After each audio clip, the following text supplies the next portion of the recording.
everyone. I would like to introduce you today to our first speaker, Amy Webb. Amy is actually a child development writer. She runs the website The Thoughtful Parent, which is thoughtfulparent.com. And on the website too, she's got books and courses and parent coaching, and this lady knows her stuff. So welcome, Amy.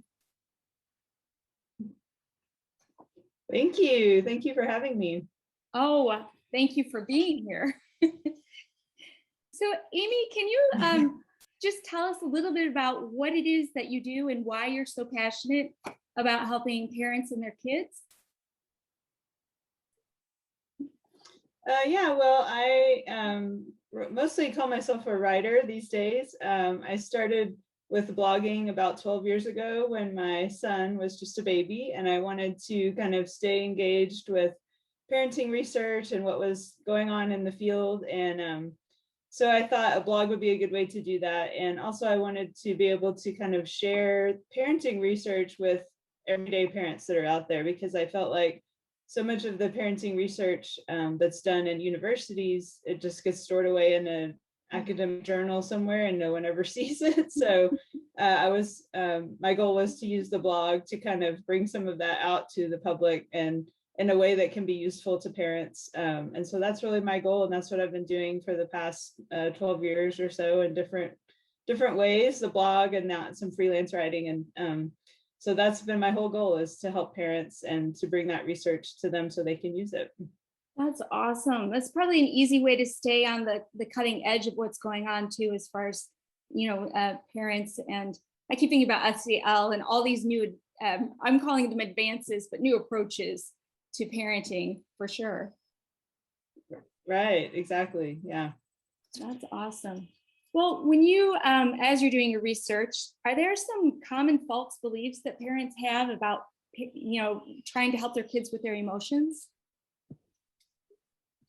Yeah, I would say probably one of the top ones is believing that kids have more control over their emotions than maybe they really do, especially when they're very young. I think our kids get into, emotional kind of dysregulation and they get upset about something. And I think sometimes we as parents feel like, oh, well, maybe they're doing this on purpose, or they're doing it to push my buttons or something like that. And really, for the most part, kids, they get in this kind of emotional storm and they really can't control it. And so I think it's helpful as parents to kind of know that kids aren't doing it intentionally, that they're just young and they haven't developed the skills to kind of cope with their emotions, as much as adults have. And so I think it's helpful for parents to know that going in, that sometimes we see that out in the media, that kids are doing these things on purpose, and usually they're really not. So I think with emotions, especially, that's helpful to understand. I remember when my kids were younger, being at the grocery store and feeling like somehow the kids knew that at that pristine, precise moment when you're getting ready to check out, that was the time to throw a fit. That was the time to melt down, to just, and I was mortified because it felt like they knew that was what they were doing. Is that what you experienced too? Yeah. Yeah. Oh, absolutely. I mean, I think we all go through that as parents, right? And then especially when you're in public, you feel like other people are judging you. And so it's easy to feel like, gosh, my kid is doing this. It feels like sometimes it's on purpose, but usually it's not. They get in that emotional, storm, that upset, and sort of their rational brain turns off, as adults do too. But we're able to usually bring it back a little bit easier than kids are, and they just don't have that skill set as well as adults do. So, but yes, I have had those moments in the grocery store as well. Absolutely. Yeah. And I think, as a parent too, I think the hard thing is you want to react. You want them to stop. And like you said, they don't have, their emotions have taken over their logic and what logic they have at that point, right? Because these are probably, kindergarten and under. So yeah. Has your research said much about exactly. Ages and development that way? Well, I mean, we do know, as kids mature, those skills get stronger. And that's, obviously some of what we're going to talk about today, about how we can help that. But definitely the, 5 and under set they really struggle with that emotional regulation. And so it's, it's pretty common for I think all of us to have that experience where we're out somewhere and our child has some sort of breakdown or tantrum and we're kind of at a loss as to know what to do. I think we've all gone through that. So yeah. Yeah. So a little bit different topic, but similar idea. Do you think there are ways that are that we can easily teach our kids about emotions? And I'm of course, coming from my background as a children's book author, illustrator, so I love books.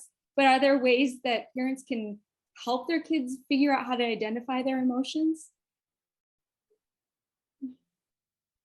Yeah, absolutely. And I think, the idea of books is a great way to do that because there's so many good books now on the market that I mean, even probably 10 years ago, we're not there in terms of helping kids understand emotion. So I kind of like to suggest when kids are very young, there's all these whole line of books now that talk about emotions and sort of give the little pictures of the different emotions and help them just be able to identify them. So that's really, I think, oftentimes the first when kids are very young is, I think as adults, we kind of forget about like, oh yeah, kids don't really even know the difference between anger and sadness and, all the different emotions. And so just helping them recognize like, this is what anger looks like, this is sadness. And of course, there's some variability in that, but so they can learn to identify their own emotions and the emotions of other people. And books are a great way to do that. Absolutely. Now, this is a surprise question. But do you think do you ever think that there's a time when as parents that we interject what we're feeling into them? So like maybe our perception of what they're experiencing is different than what they really are feeling? Yeah, I think that's a good point. I think that could happen. Sometimes, maybe what we feel like if they're having some sort of emotional moment and we think maybe they're sad but really they're scared or something like that. I think it can happen for sure. And that's kind of part of our job as parents too, is to try to figure out, okay, what's really going on sort of under the surface, right? They're exhibiting this behavior, but does it mean they're really angry? Sometimes under anger is really sadness, so like trying to kind of be a detective a little bit and figure out, is there something bigger going on that maybe I'm not seeing on the surface? That's a great point. That's probably, it's at least from what I remember, it was harder when they were really young, got a little bit easier as they got older. And then, like you said, as that emotional development kind of came into play. Yeah. Yeah, for sure. It gets a little easier when they have more words and kind of understand their own emotions a little bit more. They can express things a little bit easier. Yeah. Okay. Yeah. Yeah. So if you could give parents a couple takeaways as to how to teach their kids how to manage their emotions more efficiently, what would be some great suggestions you could give the parents? Well, the first one I think is modeling. I mean, I think sometimes we as parents look for sort of like the shiny new thing that is going to solve all our problems. But in the case of, emotions, I think modeling is one of the best things we can do in terms of if we can stay calm and, regulate our own emotions, then our kids will pick up on that and learn just through watching that, okay, when mom or dad is upset, they take deep breaths and they do things to calm themselves down.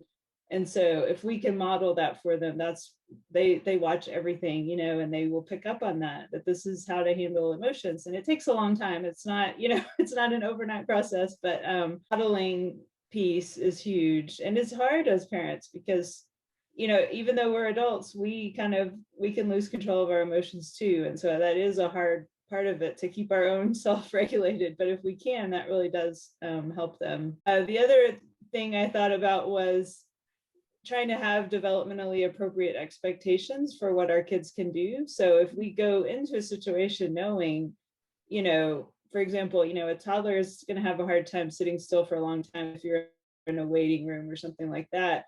If you go into that knowing, okay, this might be challenging for my child, and sort of don't go in with the expectation that they're going to be able to handle this real well. It sounds kind of odd when you say it, but you kind of have to go in with low expectations sometimes because kids are low and they don't have all the skills yet. And so if we go in knowing this situation might be challenging, then you can kind of prepare yourself. And that, I think that helps parents stay more calm as well, because they know, okay, my child is going to struggle with this, and I'm going to have to help them, and then they are prepared.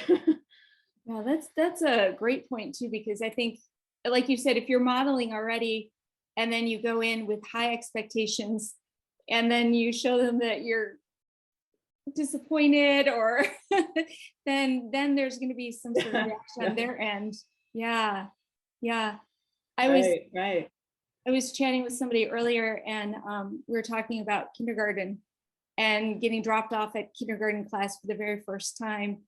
And I remember my emotions. I had a really hard time not crying in front of my child, even though my child knew that the day was going to come and go, and they were going to see me again, kind of thing. And I am sure, at least 90% sure, that I made the whole experience worse because of my own emotions not being under control. Yeah, it's hard. Those moments when you're so emotional, it's really hard to, maybe model the thing that you want to model. But there's always a balance, right? Kids have to know that we're human too, but at the same time try to, manage as best we can and give a example for them. Yeah. Yeah. Do you have along the same lines, when kids are little and they fall and they get hurt or something happens to them? I remember someone telling me once, don't react. Don't react at all. And I thought, what? Why am I not going to react? What is your perspective on that? Yeah, that's a tricky situation. I think some of it may have to do with sort of knowing what your child's personality and temperament is, and like, okay, are they really sensitive? And so if you react a lot, maybe they would be more likely to kind of react. And so I don't think it's necessarily a bad thing to react. I mean, I think sometimes it just happens. We can't help it, right? Our child falls and we're like, oh no, are you okay? And it's just sort of a natural response. But also just kind of trying to empathize, and respond in that way, that it's not just all about like fear, but that, we respond with empathy, which most parents do, and just, making sure, okay. But I think sometimes that's hard to really control. I mean, when you see your kid fall or get hurt, it's just our natural reaction to kind of gasp or, so I don't think that always necessarily influences their reaction. It may depend on their personality. We're all human, it happens.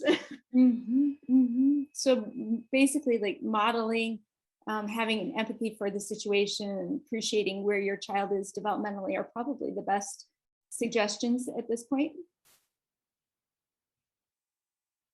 Right. Yes, absolutely. Fantastic. Well, Amy, I appreciate your time today. The time goes so fast, but for right now, we're going to go ahead and stop our interview for today. I will include in this email not just your video, but also your links, and they can check out your blogs there. Appreciate that. All right. Well, we'll see you soon, Amy. Okay, thank you. Thank you.